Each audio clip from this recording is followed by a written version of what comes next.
Saludos amigos, gracias por la amabilidad de la compañía. Soy Cristino del Castillo y este es su programa A Quemarropa.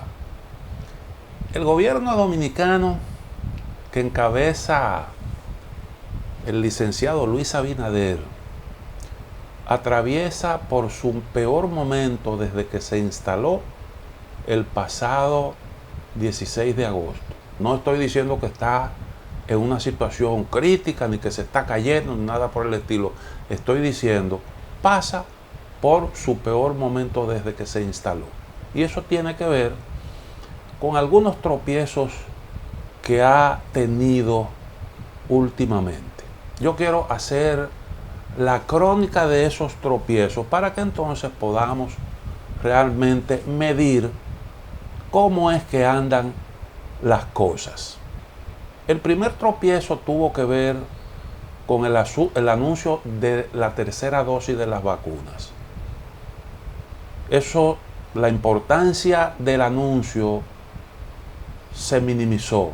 Se pensó que se le estaba dando una buena noticia al país y que eso era una muestra de eficiencia, que el gobierno iba a garantizar una tercera dosis para reforzar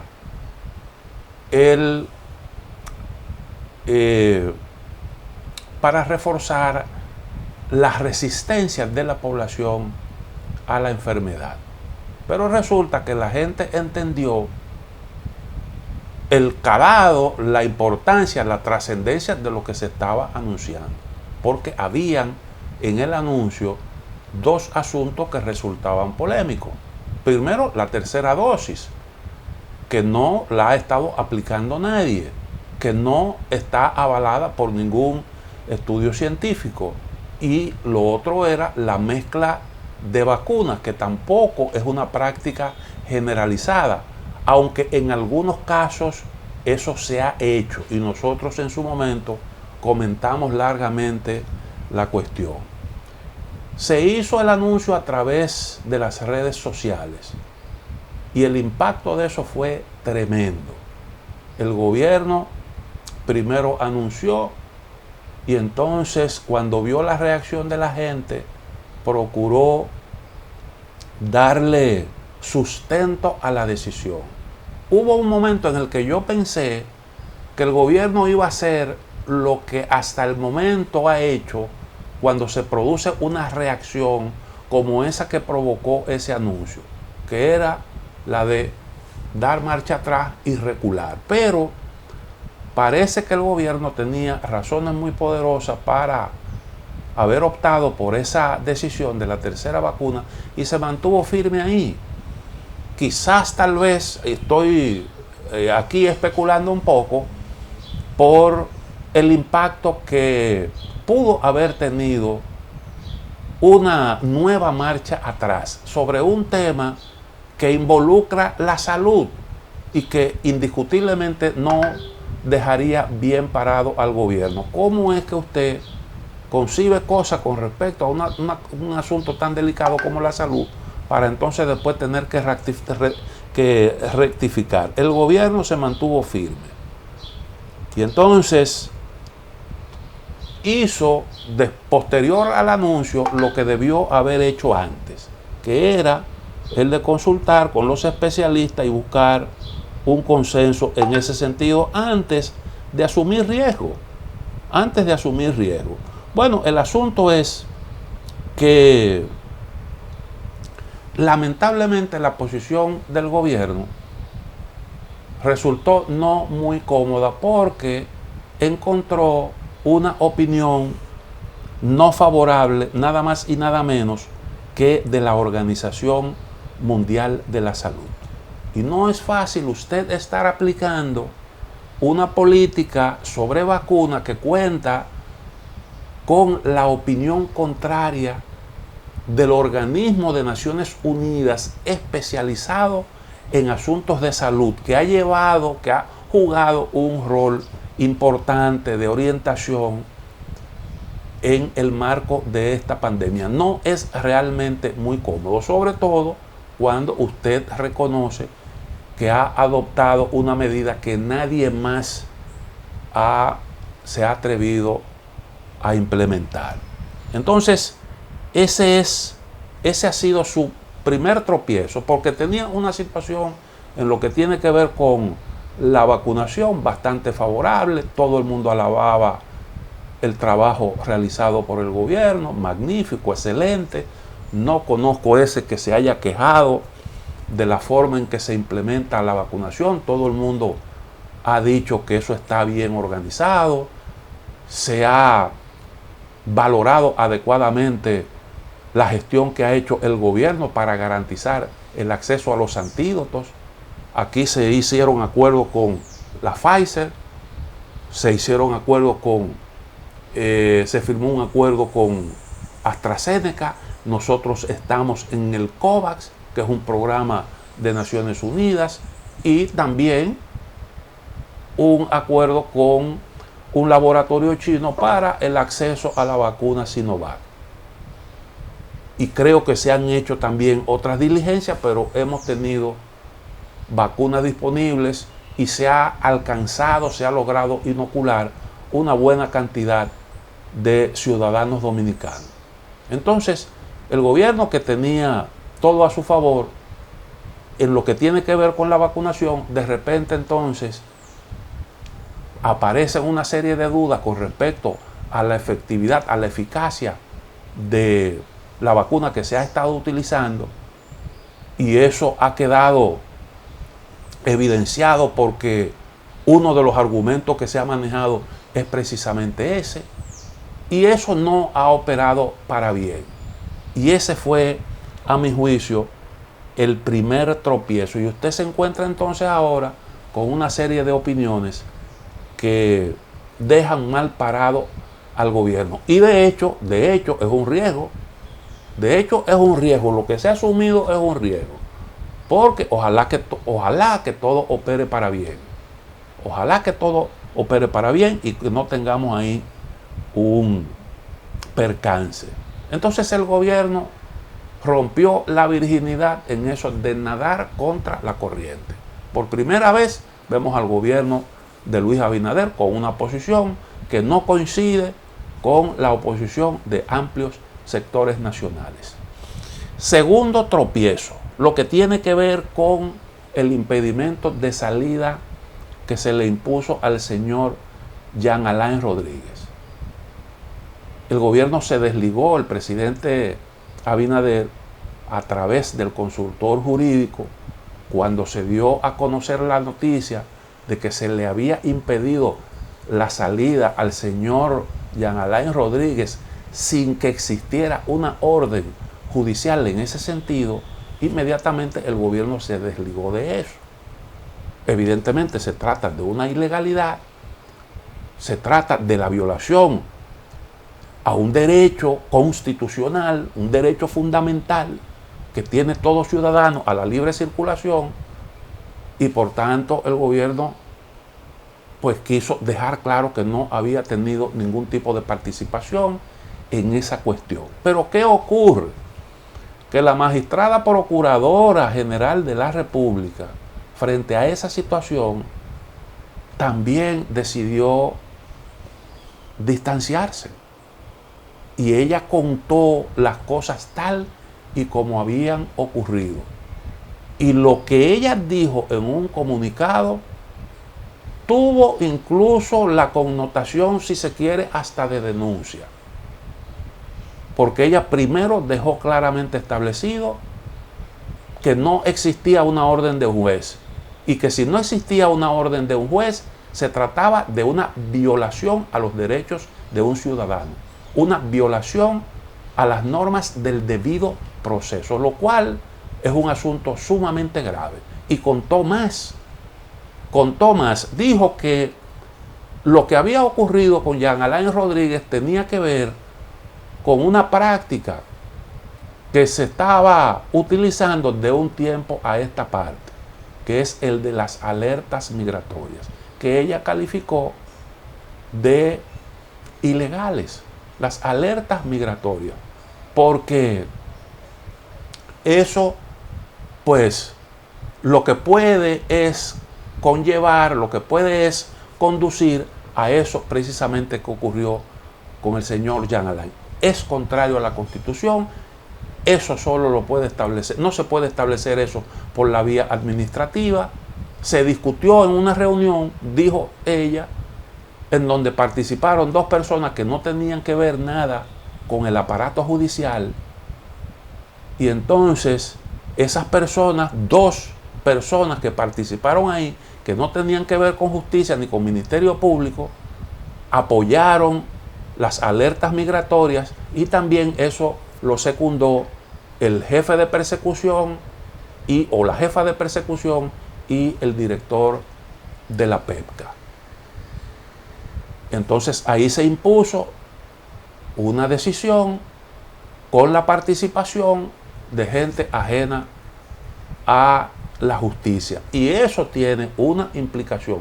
El que ella revelara eso, habiendo el Poder Ejecutivo, habiéndose distanciado de eso, y todo el mundo sabe, por lo menos eso es lo que se ha dicho y nadie lo ha desmentido, que en esa reunión quienes estuvieron fueron el consultor jurídico del Poder Ejecutivo y el director del DNI.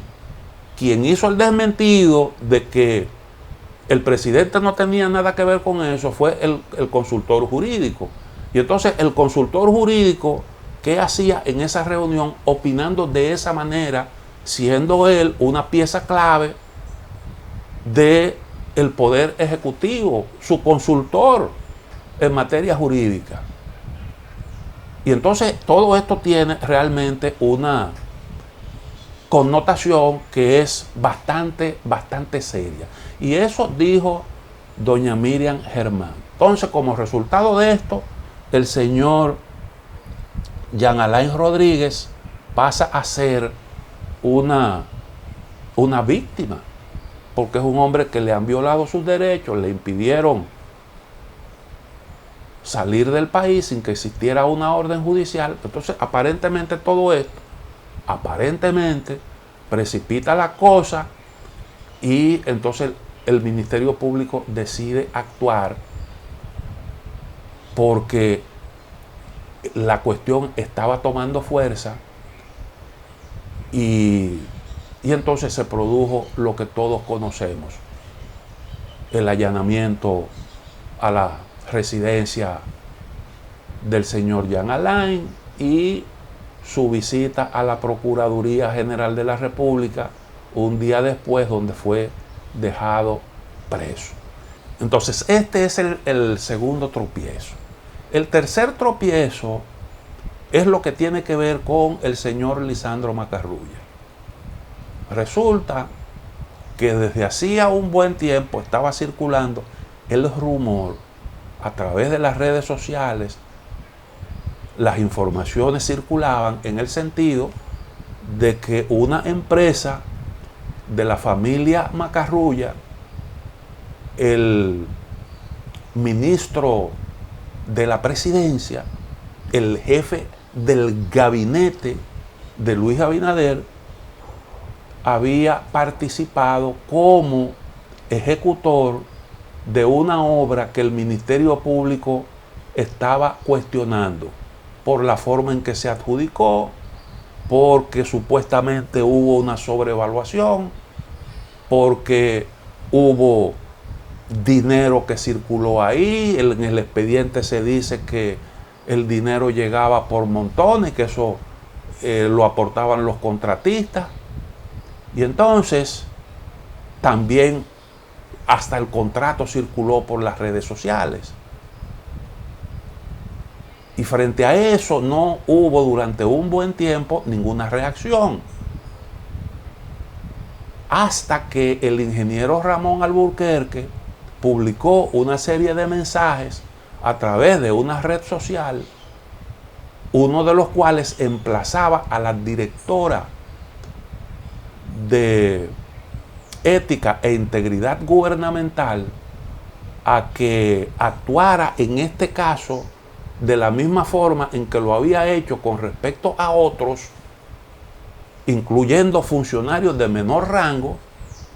Entonces, frente a eso, doña Milagros reacciona y se produce ese destape que provocó también un pronunciamiento del señor Lisandro Macarrulla, quien se queja de ser víctima de una campaña mediática, de una campaña de injurias, y eso se lo atribuye indirectamente al partido opositor. El hecho de que se haya argumentado campaña mediática ha puesto a mucha gente a pensar que todas las acusaciones que se han hecho aquí de corrupción han provenido precisamente de altas instancias gubernamentales. Aquí se le ha llamado ladrón a todo el que ocupó una posición pública, aquí está bajo sospecha, porque el gobierno tiene un discurso contra la corrupción desde hace un año. Recuerden ustedes que incluso hasta la propia Cámara de Cuentas fue objeto de gravísimas acusaciones de ser parte de un entramado de corrupción. Y eso conllevó que el presidente de la Cámara de Cuentas presentara su renuncia. Todo el mundo recuerda, y se hizo hasta un allanamiento, porque se acusó a este funcionario de obstruir la justicia. Y todo el mundo sabe aquí el discurso de la transparencia contra la corrupción y todo eso, el tiempo que tiene eso. Y entonces el señor Macarrulla recuerda que hay campañas mediáticas que dañan. Se acuerda cuando él mismo es víctima de eso, cuando él mismo pues es objeto de cuestionamiento, que en realidad lo que estaba circulando por las redes sociales aparentemente ha resultado cierto, aunque el señor Macarrulla no aclara, no dijo, no se refirió al asunto del contrato. Él se quejó de una campaña mediática, pero no dijo si ciertamente la compañía familiar, la compañía de su familia, es o fue ejecutora o no de ese proyecto de la Nueva Victoria, como le llaman. Todo eso que circuló por ahí, me refiero al vínculo, parece que resultó cierto. El asunto es que doña Milagro, cuando reacciona, le responde a Ramón Alburquerque diciéndole que él tiene que conocerla, y conociéndola, pues debió dar por sentado que su reacción en ese sentido se había producido. Ahora, lo que Ramón Alburquerque reclamaba era darle el mismo tratamiento. Y evidentemente que el tratamiento fue distinto. Primero, porque no se hizo públicamente, como en los otros casos. Y segundo, porque bastó una simple conversación con la persona señalada para que ella se diera por satisfecha. Eso no ocurrió en los demás casos en donde se demandó una investigación exhaustiva. Que la gente ha entendido qué es lo que se impone. Todas las opiniones apuntan a que, independientemente de si está comprometida o no la responsabilidad de la empresa que actuó como ejecutora en esos hechos que se le imputan al procurador, independientemente de eso, pues lo lógico es que usted, cuando está incluso metiendo preso a gente que no tuvo roles trascendentales en todas estas imputaciones que se señalan. Entonces, una empresa que manejó 1.000 y pico de millones de pesos, cuando usted mismo fue el que hizo esa gravísima denuncia, pues se supone que tiene que manejarse este asunto, aplicársele la misma fórmula a todo el mundo. Y entonces, vamos a ver con respecto a esto, como algunas reacciones que yo he podido, que yo quiero subrayar, para que se vea más o menos cómo es que anda la cosa, cuál es la percepción, qué es lo que se piensa con respecto a este asunto, que no es cualquier cosita. Y yo he escogido esas opiniones tomando en consideración sobre todo que son opiniones de gente que no son afines al Partido de la Liberación Dominicana. Más bien la mayoría tiene vínculos con el partido de gobierno, al menos buenas relaciones. Guido Gómez Mazara, ¿qué dijo Guido Gómez Mazara con respecto a eso cuando se le preguntó? Dice, tengo un sentido de compromiso con el cambio. Creo en eso, pero siento que la ley tiene que calzarle a todos por igual, sin importar jerarquía ni categoría. Por eso les invito a leer el contrato. Hay una información que cita textualmente sus palabras. Él entiende que hay que dar explicaciones. Y yo creo que es una cuestión lógica. Pancho Álvarez, todo el mundo sabe, Pancho Álvarez, dirigente de Participación Ciudadana, la sociedad civil jugó un papel importante a favor del PRM en las pasadas elecciones. Por tanto, esa sociedad civil no tiene cuchillos que afilar contra el actual gobierno ni contra sus funcionarios. ¿Y qué dice Pancho Álvarez? Todos, eso fue un mensaje que él puso a través de la red social Twitter, todos los contratistas de la gestión de Jean Alain deben estar listos para justificar sus contratos y ejecuciones. También se benefician de la presunción de inocencia, lo que no reduce obligación de rendir cuentas. Otra opinión. Qué bueno que hay gente que se recuerda que hay una cosa que se llama presunción de inocencia. Se invoca ahora cuando se trata de un funcionario del propio gobierno. Pero hay una campaña desde hace un año mediante la cual se le dice de todo desde instancias oficiales a través de las redes sociales, una verdadera campaña, y ahora es cuando nos estamos recordando que existe un principio que se llama la presunción de inocencia. Pero bueno, esa es otra opinión. Farideh Raful, ella entiende que el ministro también debe explicar al pueblo dominicano bajo qué circunstancias su empresa logró la adjudicación en la controversial obra. Estoy leyendo una información de los diarios que publicaron, que replicaron sus declaraciones en un programa matinal. Y se le cita textualmente de la forma siguiente. Hay personas que salen ahí que fueron beneficiadas de obras a través de licitaciones, que lo único que tienen que realizar, como en el caso del ministro de la Presidencia, es cómo se dio el proceso de adjudicación, las adjudicaciones que se realizaron, hasta dónde fue realizada la obra y los recursos que se otorgaron. Yo creo que nosotros estamos abocados a un proceso de transparencia, de poder entregarle a este país todos los datos que queremos. Eso fue durante una entrevista en el matutino El Día. Servio Tulio Castaños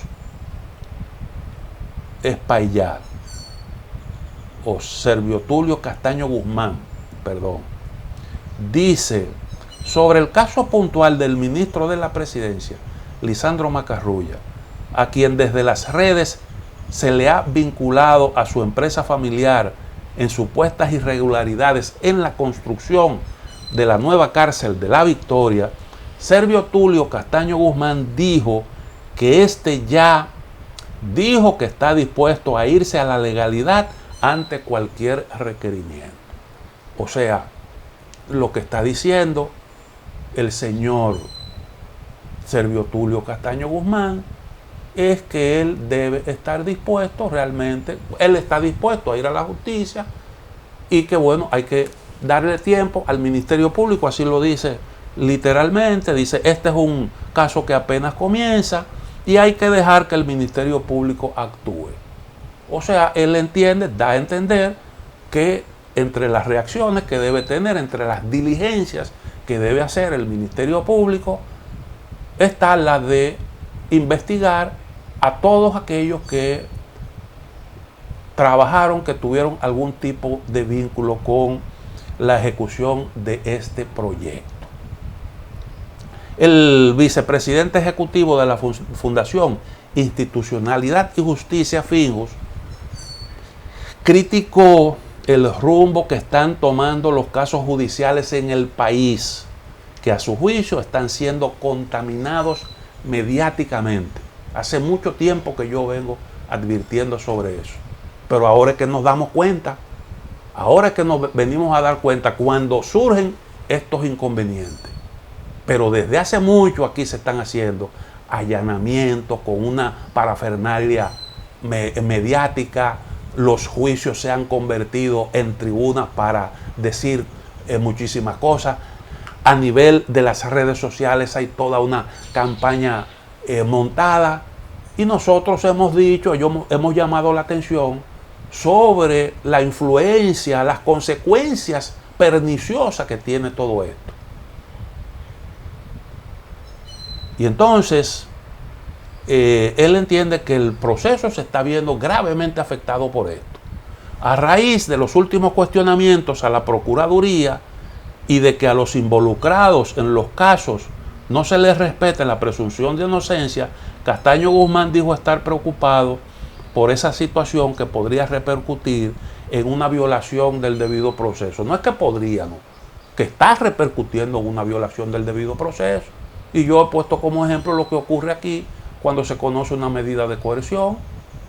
Hay toda una campaña para presentar a los involucrados, a los imputados, señalando a esas personas como que están haciendo diligencia para destruir pruebas y que quieren atentar contra la vida de que si yo quiero, para influir en la decisión del juez, porque aquí se entiende que si un imputado es favorecido con una medida de coerción que no sea la de privación de la libertad, ya eso es un fracaso para el Ministerio Público.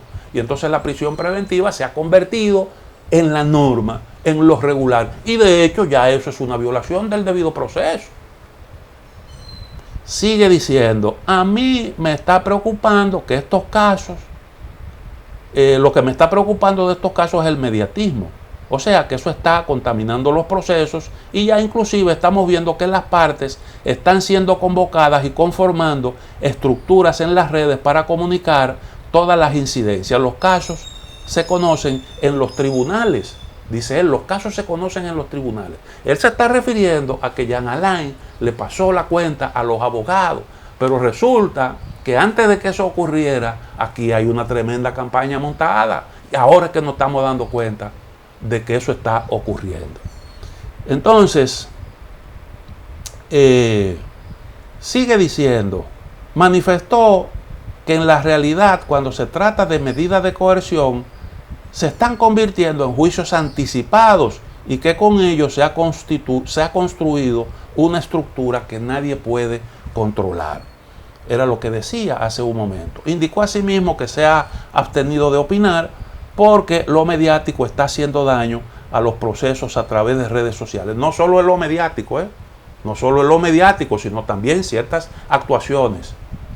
En tal sentido advirtió que en las redes sociales hay gente que nadie identifica y acaban con la reputación de todo el mundo. Razón por la cual pidió serenidad a la población para que sea el Ministerio Público que trabaje en los casos y expedientes. No es la población, no es la población, es que esto es parte del accionar del Ministerio Público, que es lo que nosotros hemos venido sosteniendo aquí. Lo hemos señalado de forma reiterada. Esa no es la forma de usted administrar justicia. Si usted tiene evidencia sólida, bueno, pues sencillamente usted conforma un buen expediente y eso solo basta. No hay por qué atropellar a nadie. Eso no ayuda al proceso en absoluto. Eso no ayuda, al contrario. Eso les resta brillo al proceso y les resta legitimidad y lo coloca realmente, lo hace chocar con principios fundamentales que orientan todo el sistema jurídico, con lo que se denomina, lo que sirve de fundamento al Estado de Derecho. Entonces, el asunto yo creo que no es porque las redes sociales siempre han sonado desde que se han constituido y siempre van a seguir sonando. Eso no lo va a quitar nunca. Eso no lo va a quitar nadie. Ahora, lo que nosotros esperamos es una actuación desde instancias responsables del gobierno que no inciten a eso.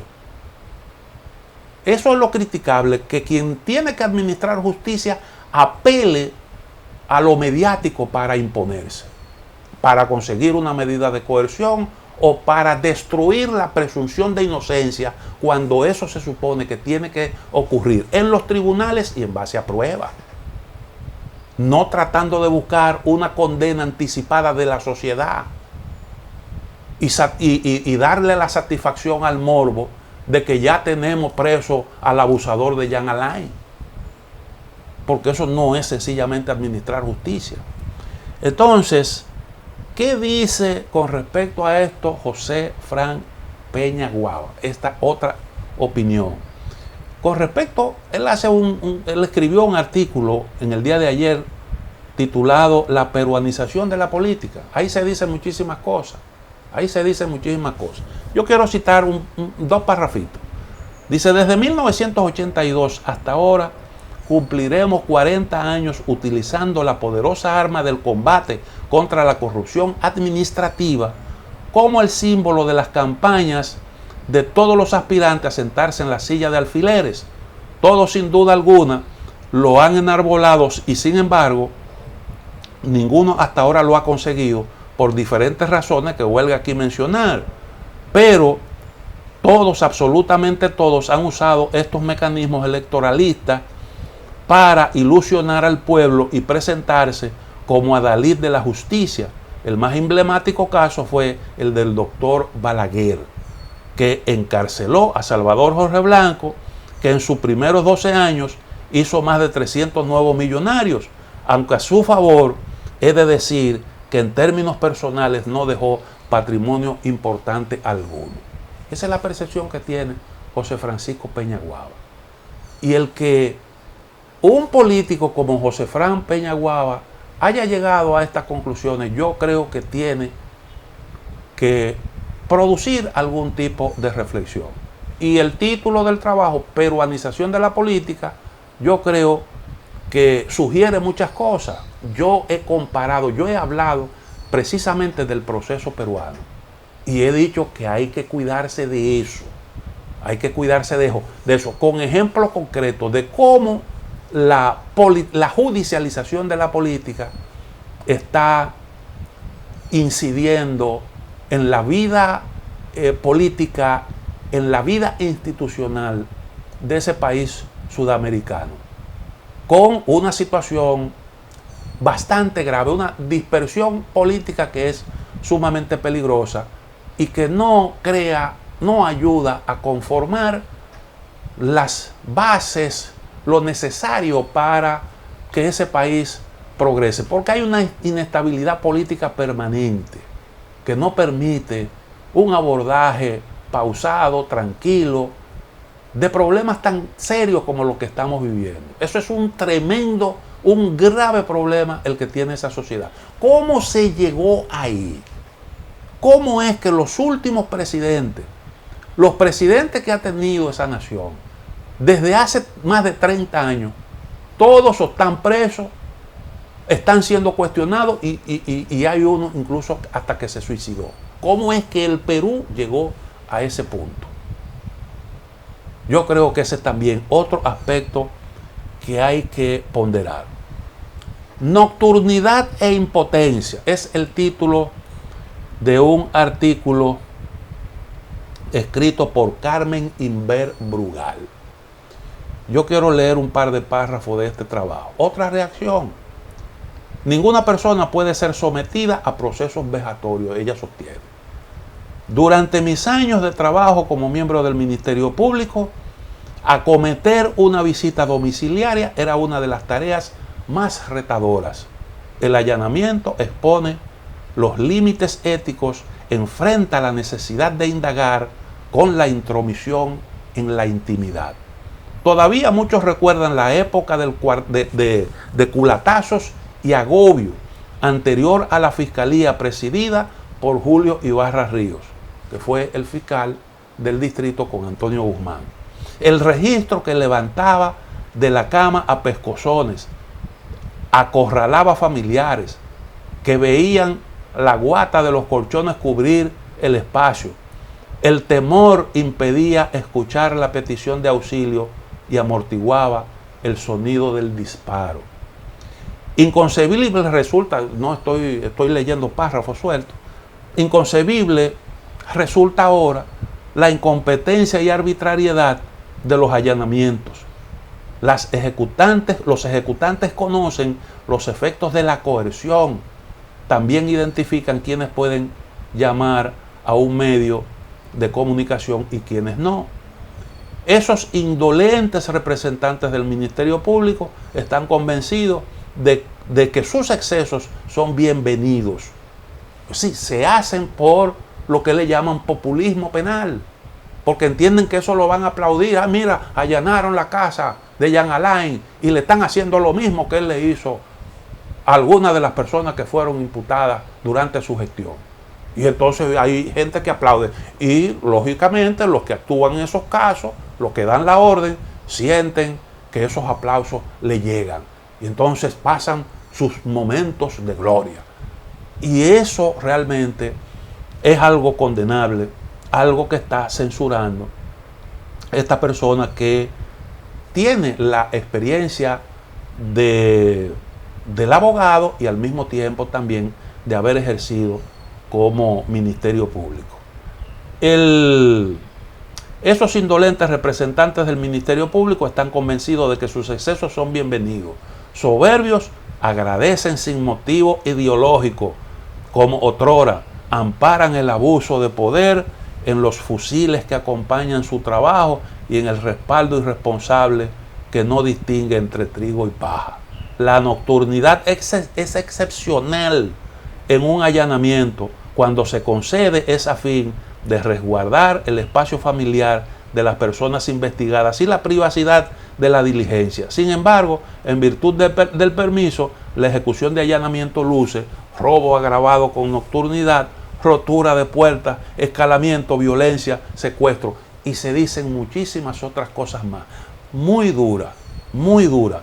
Y termina el trabajo con una afirmación, que es la siguiente: cuando el Estado propicia el irrespeto a la dignidad de las personas, peligra la institucionalidad. Eso está diciendo una mujer como Carmen Inver Brugal. Entonces,